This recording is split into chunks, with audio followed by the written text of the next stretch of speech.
Welcome back to the Leadership Lab. I'm Evan McGugan, former naval officer with over a decade of leadership experience in special operations. I'm a graduate of the U.S. Naval Academy, and I hold an MBA and a master's in psychology of leadership from Penn State.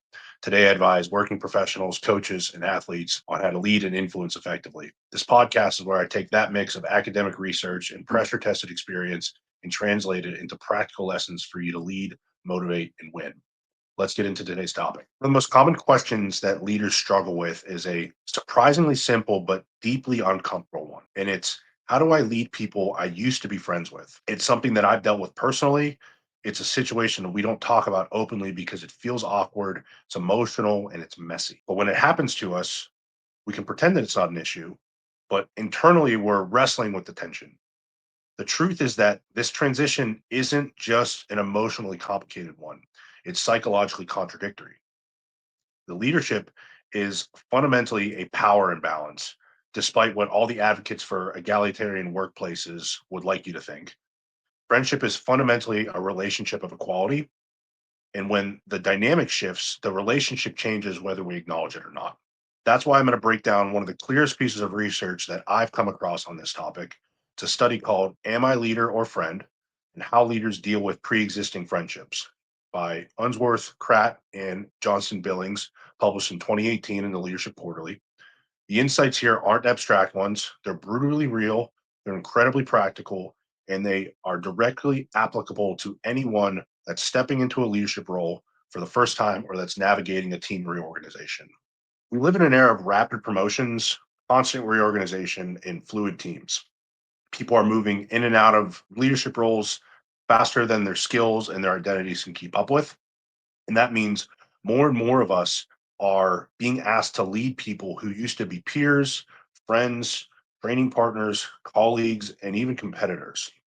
And when this transition is mishandled, we see some predictable outcomes: hidden resentment, hesitancy around accountability, perceived favoritism, declining performance, and a slow erosion of our credibility as a leader. This is why the Leadership Lab exists, because these problems aren't solved by charisma or motivational quotes or company slogans. They're solved by clarity of thought, composure, control, and leadership identity. And nowhere does this matter more than when a friend becomes a follower and a peer becomes a direct report. Or issue when you start leading friends, based on my own experience and based on what the research says, is that friendships and leadership operate on opposing psychological structures. Friendship, on one hand, runs on empathy and equality and mutual permission and emotional access and informal norms. Leadership, on the other hand, runs on responsibility, evaluation, unequal power dynamics, consequences, and role expectations. Friendship, on one hand, says we're the same, and leadership, on the other hand, says I'm responsible for the outcomes that you contribute to. Even if we feel like the same person after our promotion, our peers don't necessarily perceive us the same way. The power difference is real, it's visible, and it's an unavoidable one. It's not a personal one, but it's structural. Leaders face two psychological conflicts when leading former friends. The first is the fear of being exploited, which means that leaders worry that their friends are going to push boundaries, expect special treatment, use relationships to avoid accountability. And then this fear leads to hesitation on behalf of the leader, softened expectations, and unclear standards, which quickly undermines their credibility. The second conflict that someone faces when leading friends is the fear of exerting their power of their formal authority.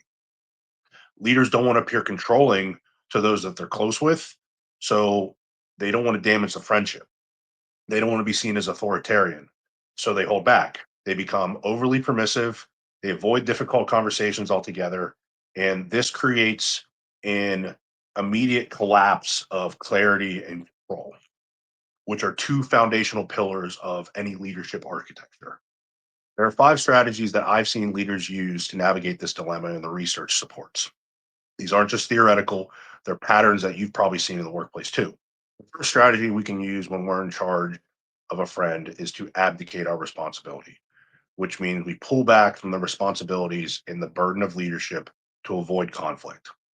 We downplay our authority, we avoid enforcement, and we hope things work themselves out. But in reality, this erodes standards, it confuses the team, and it destroys our credibility. That abdication feels easier and it feels kinder, but it ends up being selfish because you, your friend, and the team ends up paying for it. Second strategy we can use when we're in charge of our friend is ending the friendship altogether. We can distance ourselves, we can become emotionally cold, and we can create a rigid professional wall.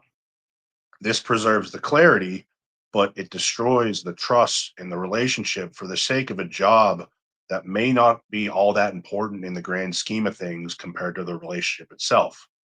It's a defensive overcorrection that's triggered by our own insecurities. The third strategy we can use when we're in charge of a friend is to establish the divide. To do this, we have to have the clarity and maturity to explicitly and clearly differentiate work roles from personal relationships. We have to explain that at work, these are our responsibilities. Outside work, we're friends and we're still equals. This approach is tough because it requires consistency, but when it's done well, it can create a stable professional boundary without sacrificing the personal connection. Fourth strategy we can use when we're in charge of our friend is overlapping the roles. This blends friendship and leadership together. As a leader, we can use closeness to improve our cooperation and communication. And this strategy can work brilliantly, particularly with females, or it can fail catastrophically, depending entirely on our composure and our clarity and our leadership identity strength. Fifth and most effective strategy we can use when we're leading a friend is using the friendship itself to lead. This is the ideal model based on the research and based on what I've seen. But to do this, we have to leverage the mutual trust, our shared history as friends, and openness to candidly evaluate our own performance, our friends' performance, and the team's performance all at the same time without compromising any degree of fairness or standards for any party involved. This requires a high level of emotional maturity, requires a strong leadership identity on behalf of the leader, and it requires absolute clarity of thought. You want the systems, mental models, and clarity to lead with composure under pressure, especially in the hardest relational moments. Join me inside the Leadership Lab on School. Subscribe to my email list for weekly intel drops on leadership psychology, and you can find both of those in the description. It also gets you on the wait list for the Command Primer, which is my foundational training course for internal clarity, composure, and control. Leaders default to one of these five strategies based primarily on two internal variables. The first variable is their leader identity strength. If we don't truly see ourselves as leaders, not just people with a title, we're far more likely to avoid accountability and overcorrect emotionally. If our identity as a leader is shaky, our leadership is much more likely to collapse. The second variable that determines which of the five strategies we use is the type of psychological threat that we feel. If we fear losing the friendship more than anything, or belonging or approval, the chances of us softening our leadership approach is going to increase. If we fear losing authority or being taken advantage of, the chances of us becoming rigid is going to increase.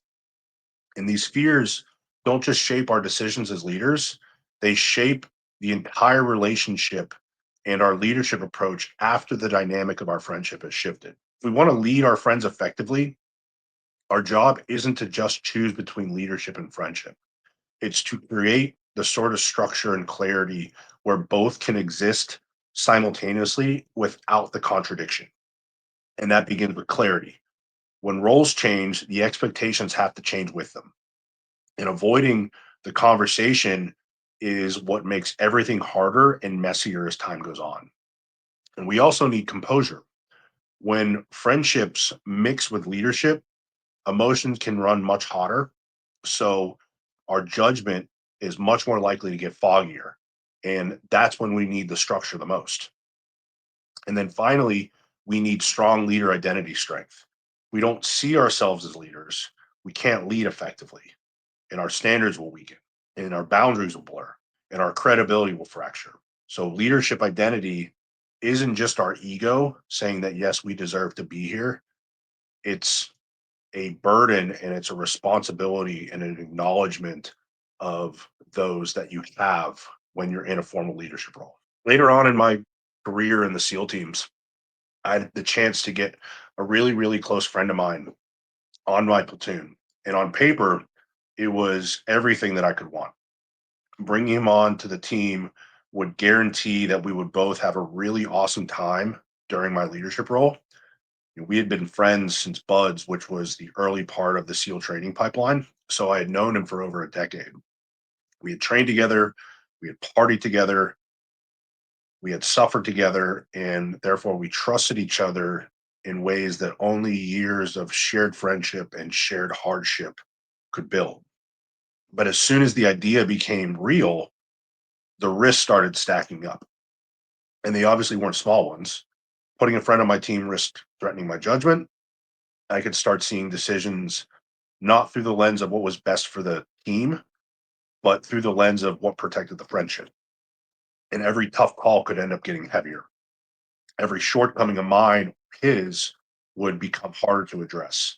And the line between leader and friend could start to blur. And once that line got fuzzy, then our discipline and our standards and our accountability could all take a hit. It also risked threatening the culture of the team. I knew that the moment my guys sense any sort of favoritism or even the possibility of favoritism, it would quickly erode trust that I had with them. You lose the moral high ground to enforce the standards whenever people sense favoritism because people start asking, would he or she treat us the same way that he treats them? And once that doubt creeps into a high performance environment like the SEAL teams, then it spreads really fast. Then there's the loyalty problem. When you're in charge or when you're in command, like you are in the military, your first loyalty has to be to the mission, to the team, and to the standard. Bringing a close friend under my leadership structure created a competing loyalty that risked pulling me in the opposite direction. And in high performing teams, like special operations units, that tension doesn't stay hidden for very long. People feel it, and it can compromise how they perceive you and how you show up. I knew that working with a friend could also blind my judgment. I could stop seeing my friends and even my own weaknesses in an objective way. And I might ignore red flags because I assumed I already know who they are. And I might skip the scrutiny I'd give anyone else. But the biggest risk to doing this wasn't an operational one, it was a personal one. If things went sideways, if he underperformed or I underperformed and I had to discipline him or he had to call out my underperformance, or he became a problem inside the platoon, or I was the problem to the platoon, then our friendship could end up taking a hit. The position of leadership, formal or informal, puts a strain on everything. And inviting a friend into that pressure chamber could have cost me the friendship altogether. And that was something that I had to acknowledge going in. So getting my friend onto my team wasn't just a chance to have a good time. It was decision that threatened my objectivity, it threatened my authority, and it threatened to erode the team's trust in me, the culture that I was trying to build, and the friendship itself. That's the part that people don't think about or perhaps don't want to think about.